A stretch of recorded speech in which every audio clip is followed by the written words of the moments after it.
మేడారం జాతరలో పోలీసులు లాఠీచార్జ్ చేశారు.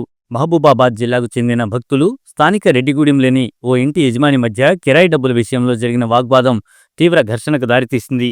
పరిస్థితి చేయి దాటడంతో రంగంలోకి దిగిన పోలీసులు లాఠీ జులిపించారు. గొడవ పడుతున్న వారిని పరిగెత్తించి కొట్టారు. అంతకుముందు ఘర్షణ వల్ల 2 ఆటోలు, ఒక బైకు ధ్వంసమయ్యాయి.